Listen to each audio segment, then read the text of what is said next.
Click the subscribe button, hit the bell icon to never miss another update.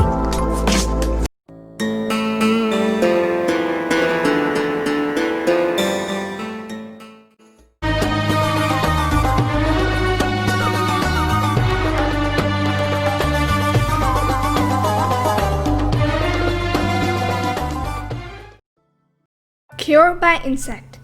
We see various kinds of creatures around us. The great God besides us has also created animals and plants and rocks and clouds and oceans.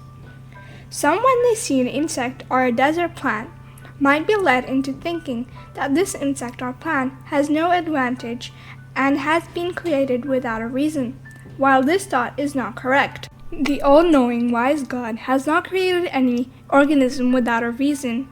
He is far greater than wanting to do anything useless. If we don't know the importance of an insect or plant, we shouldn't think that this insect or plant is a being without use or it's redundant. Nowadays, the scientists have realized that even the smallest of animals and the stinkiest of the plants are also useful. Several years ago, a man saw a small black insect on earth and said to himself, "Why did God create this ugly insect?" After some time, the man became sick. People around him took that man to the best physician of the city.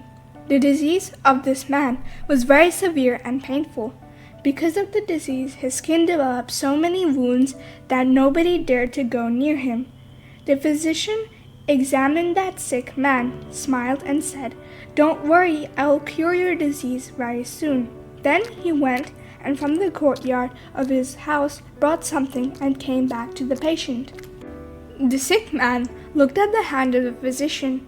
In the hand of the physician, he saw the same insect that he had seen before and about which he had said that what the use of this insect is. He asked the physician, "Mr. Physician, why have you brought this insect?" The physician replied, "The cure of the disease of your skin is in the hairs of this insect. Now I will put few of its hairs in water and then massage your wounds with it. Tomorrow morning, when you will wake up, there will be no sign of these wounds on your body."